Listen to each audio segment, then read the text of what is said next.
Welcome to the Red Light Late Night Show with Kelli. It gets weird in here.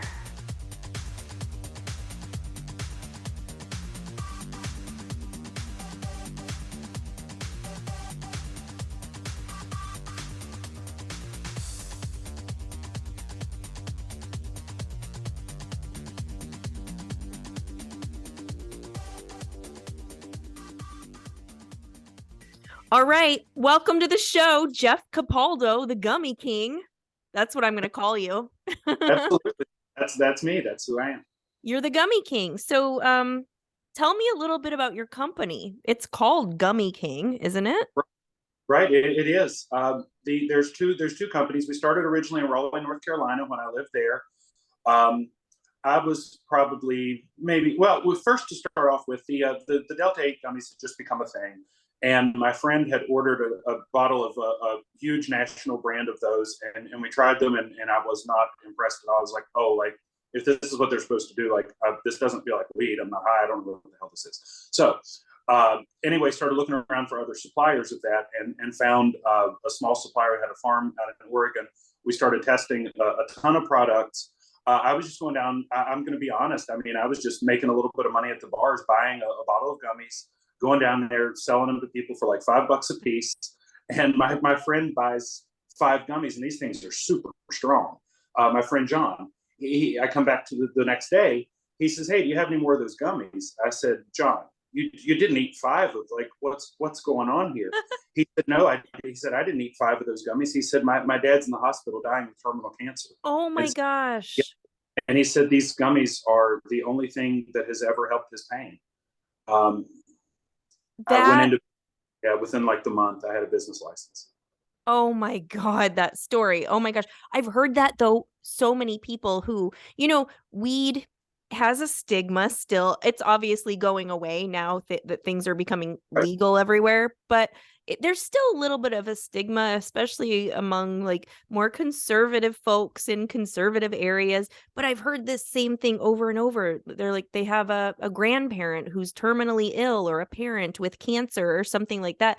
And really, so you've got the grandkids like getting the gummies for the grandparents and stuff. I've heard that a lot, but oh my gosh, that's sad. But it's great though that you can, help people too. So you have this company. Is it web-based? Is it online or what's the time we ever attempted to take the website online, we sold out more than we had in inventory. It was just a bad idea. We're selling, we're the old school weed company, like the weed man with gummies now, with the modern product. And we ship with word of mouth. People know who we are. We've shipped to any state where our product is legal, which is most of them here. Okay. We locally, we sell a lot right here in St. Louis and in the region and in the area in general. But no, we haven't had to do any, we've done no advertising, no marketing. The only time we had a website, we got back ordered so bad it was not good. But it's been local and word of mouth and shipping, and we sell a ton of them. I mean, people are texting me. I have a Venmo account. Oh my gosh, that's yeah. That's awesome. With the modern product, and we're fully licensed, we're fully legal. We're an incorporated, both in North Carolina, where I lived before, in the Raleigh area, and now in St. Louis, Missouri. And yeah, it's the old school weed. The old school weed dealer made a lot of money. I mean, it's a good business to be in, and we're perfectly legal. It's, do you know, I don't even remember like how many states it's legal in now and not legal. I don't even know, but it's like I ship to the I know I do a lot of business in Virginia, Maryland, Texas. I know I've had some requests for Delaware that I can't do. Out here in the Midwest, almost everything. Not your state of Iowa, I can't ship there. There's a few places. I pretty much, if I get an unfamiliar state, I'll look up all the regulations, even including municipalities. There are a handful of towns or cities around the country. There aren't. I don't know if there are any of those left, but if there are, if I get an unfamiliar order, the first thing I do is one, I'm going to need some proof of ID that I'm selling to somebody who's 21 years old of age and they're from where they live and where I'm shipping to. It's got to be shipping to somewhere. I guess it doesn't really matter where they live. Where I ship it has to be legal. Right. So can they contact you via Instagram, for instance? Should I put your Instagram? Instagram's actual terms and conditions. I can't do any sales on there. Now, if someone wants to talk to me on Instagram to make contact and take it offline from there and have a conversation, hey, can I get your phone number? Sure. But hey, can I buy some gummies? Technically is a violation of their terms and Okay. conditions. Well, I am going to put your Instagram information up just so that people can follow you. And if they would like Please. to get in contact with you, they can do that. And then you Yeah. guys can take it somewhere else. But I will put your contact info up just in case people want to, follow you. You have a fun Instagram account. You do a lot of bull riding stuff. Tell me a little bit about your bull riding days.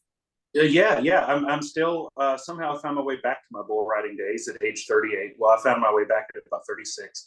But the good news is I didn't ride that whole time. I've pursued all these other things and all these other interests. So I wasn't like normally a 38-year-old bull rider would be having a little trouble walking. I mean, not many of them are left riding. There are some, but not too many left riding at my age.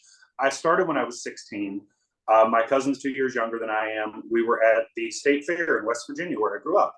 And there were about 5 nights left of the fair. And I know the last night of the fair was the last rodeo they had at the little arena back where I'm from. And he was kind of, messing with me, giving me some shit in front of my friends who were my age. He said, "You won't ride a bull, you're scared." And he was riding these little steers whenever he was 14. But saying this to me, and I'd only been 16 for 2 weeks, but 16 was the cutoff. 16, you're getting on bulls now. You're getting on big stuff. They didn't mess around there. So 5 nights later, that last night of the fair and that last rodeo, I was on my first bull. Just because my cousin said, like, "You're not going to tell me I'm not going to do," like, no, if you tell me I'm not going to do something, that's the next thing that's going to happen. Yep. And so he says that, and nobody told me anything about it. I didn't know anything except I could borrow equipment. Well, you can't borrow, or at least I'm not going to borrow someone's mouthpiece. Oh, That's kind of the equipment. So this old cowboy who rode pro rodeo for years, lived back where I'm from, he gave me a dip of snuff. He said, "Put that in and remind you to keep your mouth shut," which it wasn't going to make me sick. I was already doing that stuff at that age anyway. And I put it in, and all I remember is I go out like 2 jumps. I get bucked off on my head. The dip of snuff goes straight up my nose. I'm sick as hell. And I was addicted to bull riding. I was on one every weekend for the next like 2 years after that. wow. Yeah, that's awesome. We've got some really good pictures on your Instagram, so I'm going to put those on too. Yeah. So Stephen Colbert, you familiar? Okay, he's got this list of 15 questions that apparently you answer these questions and everyone's really going to get straight here and know who Jeff Capaldo is. So let's do this. Let's get right into this. Okay, Jeff, Gummy King, what's the best sandwich? The best sandwich, probably jambon beurre. It's just a ham and butter sandwich. It's a French sandwich on a French baguette. You really got to have the right bread to make it work. But I would say a jambon beurre is probably the best sandwich. Say that one more time. What is it? Jambon beurre, if I'm pronouncing that correctly. Okay, I'm going to look that up. That sounds freaking amazing. Butter and really, ham. For the ham and cheese sandwich, it's hard to find the right bread in certain locales, but if you're places that have that kind of food, New Orleans or somewhere, certainly you could dig around and find that sandwich. Oh, for sure. New Orleans has the best freaking food. What's one thing that you own that you should really throw out? One thing I own that I should really throw out, I can't pinpoint a specific one, but I bet if I go into my t-shirt drawer, I bet I have probably 10, 15 in there that could have seen their peak. Same. Life. Yeah. They've met their life expectancy a couple times over. Yeah, definitely the t-shirt collection. What's the scariest animal? Bull. Wanted to be an elephant, but I actually read somewhere, this is funny, the way we look at I don't know how the science goes behind this, so this is something I'm quoting that I've read and I believe somewhat to be true. The way we look at puppies, how they're just like cute and innocent and they're fluffy and you pet them and stuff, yeah. Apparently elephants kind of look at humans that way, so they're not really going to be scary to us. But probably a shark, because you're not really, I don't know many people who are training to fight in water. I mean, I think you're kind of dead at that point. So yeah, probably a shark. That's a good one. I've heard a lot of people say that one. Yeah. Apples or oranges? Oranges. I like apples too. They're both fine, but oranges definitely. Citrus fruit. Interesting. That's most people say apples, but okay. Have you ever asked someone for their autograph? Oh yeah, I'm sure I have. Now I'm trying to think. I would say probably when I was a kid, Dad used to take me to a lot of pro wrestling matches.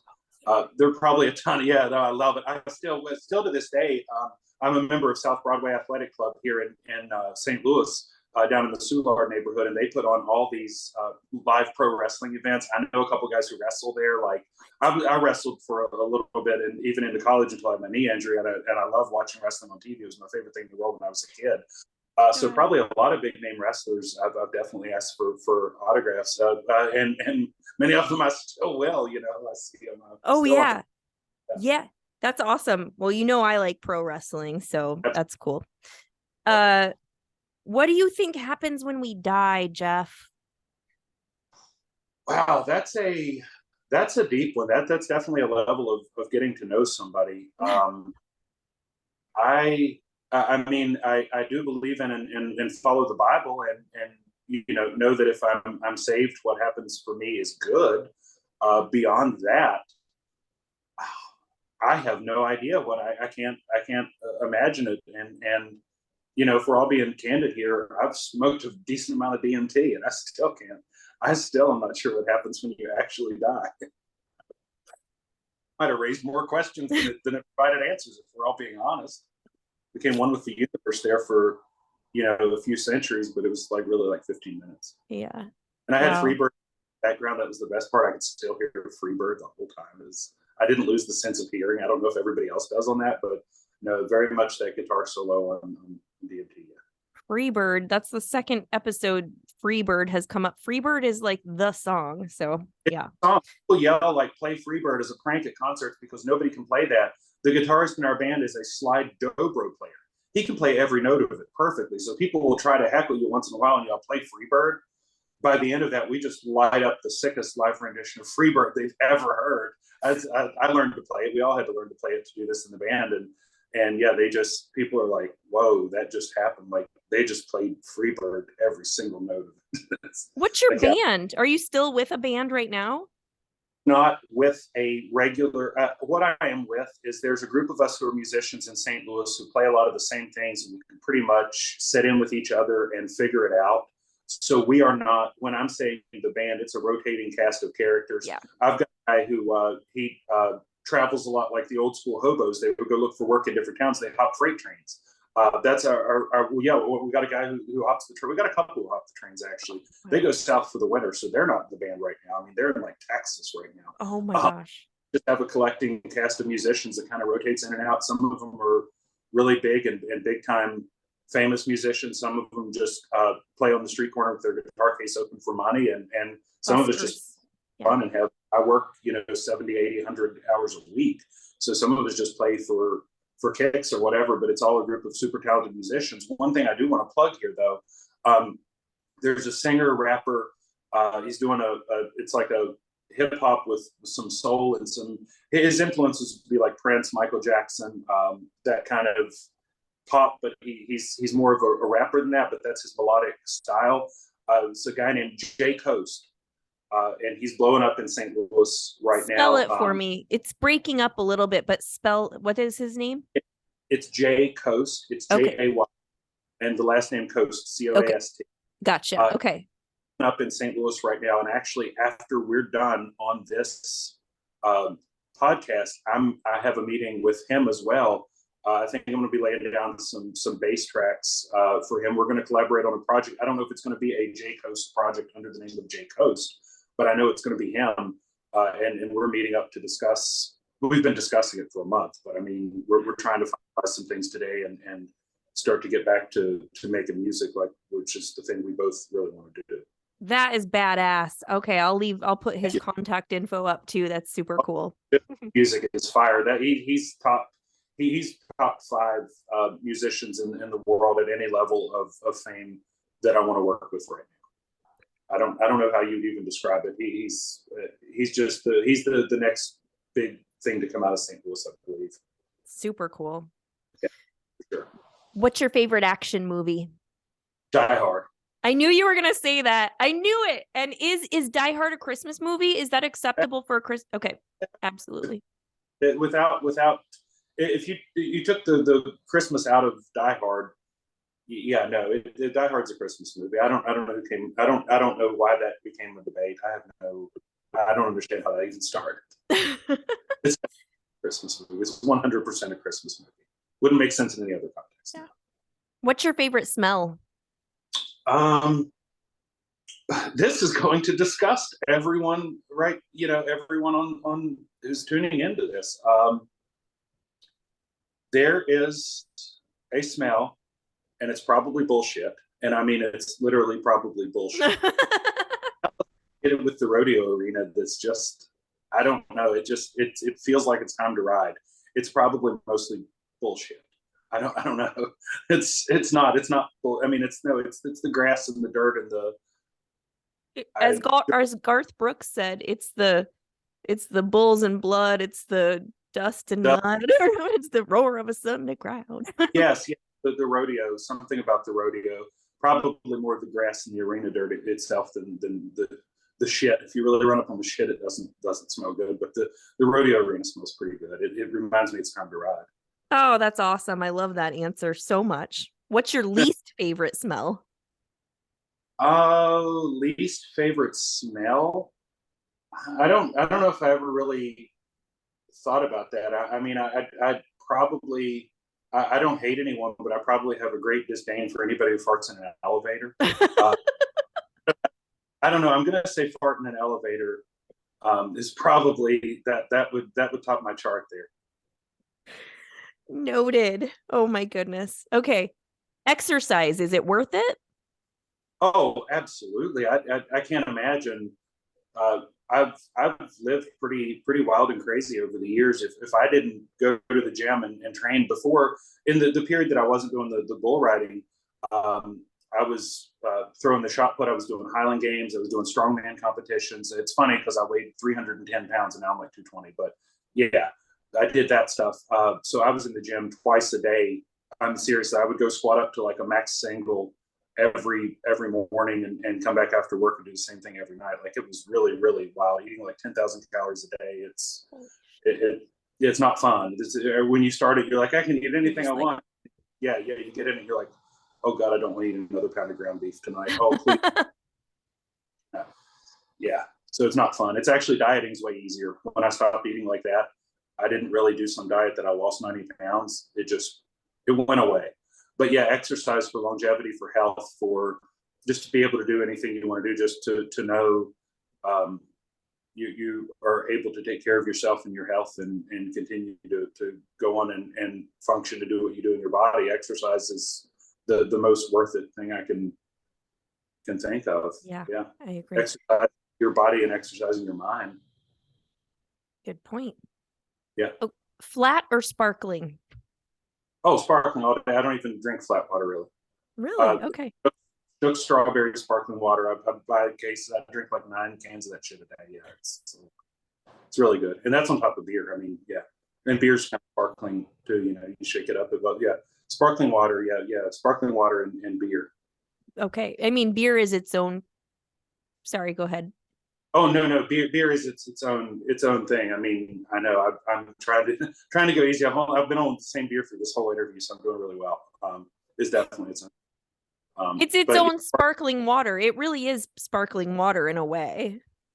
Yes, exactly. That's what I'm saying. It's just sparkling water that's flavored with all these great barley and hops that make it like even better than sparkling water. Yeah, totally.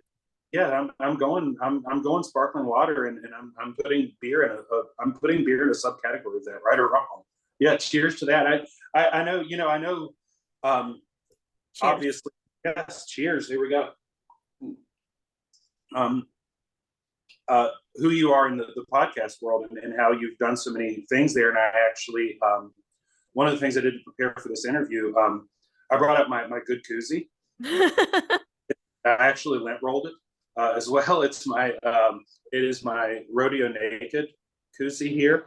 And yeah, it's beer in there. It's just regular bush beer.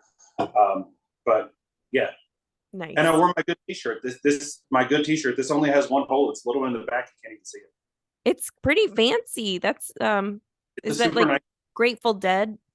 Yeah, Grateful Yeah. Dead Supreme. Yeah. Very cool. Love it. What's the most used app on your phone? Um, Spotify or Instagram, I don't know. It's one or the other. It's probably, if you gave it time to running in the background, Spotify wins. If you're saying Yeah. actually doing something on the app, it would be Instagram. I do everything through there. The only other social media I have is just a business LinkedIn that I don't really even use like that. It's just Instagram for the use. Spotify runs in the background all day is music. I mean, I'll just play things, and then the next thing you know, I pick up an instrument, I start playing riffs with it. Like I'm always kind of practicing. That's my hands look like that, and like I'm always playing music. So Spotify in the background, Instagram in actual use. That's a good one. Speaking of music, you have one song to listen to for the rest of your life. Which one would you choose? Everywhere by Fleetwood Mac, and it's not even close. Oh, nice. There's Okay. nothing I would even put in the same category as it. Okay. Everywhere. Rest in peace, Christine McVie. Yeah, yeah, that would be my number. That by far and away, Everywhere by Fleetwood Mac, and then there's nothing else even in the same category. Okay. Cool. Nice. That's a good one. Um, Thanks. what number am I thinking of?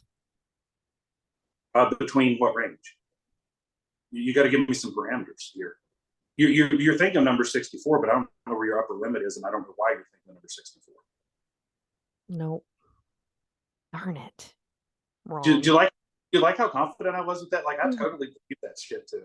That's part of sales. That's part of being able to sell something. You got to believe that shit yourself. That's true. You're like, no, you are. You don't even know it, but you are thinking of number Yeah, 64. yeah.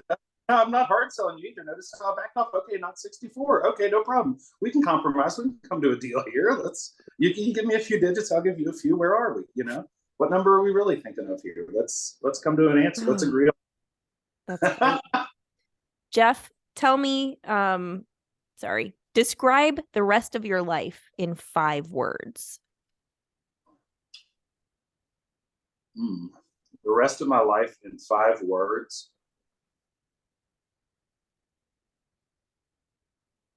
This shit gets real crazy. Oh, that's great. Ah, I love it. I love it. I love it. Oh, it's been fun having you on. Oh, I have one more question. Tell me Yes. about jury duty. You recently got called for jury duty. How did that go?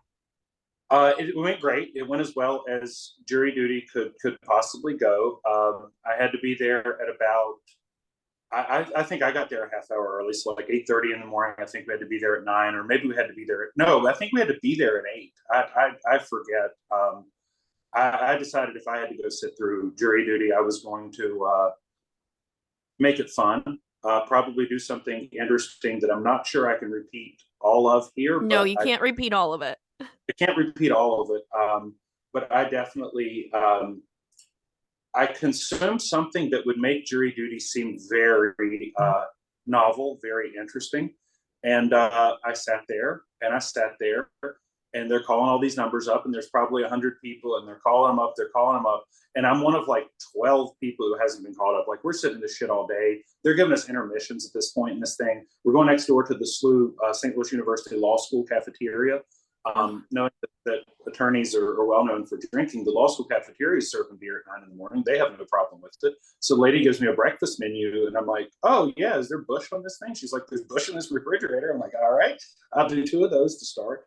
And so yeah, drink a lot of Bush on top of maybe whatever else I was tripping on there, and go back to the place. I'm one of like 12 people who are left who haven't been selected, and they say after they're interviewing everyone up there to see who qualifies, then they told us, hey, you can go home, we're done.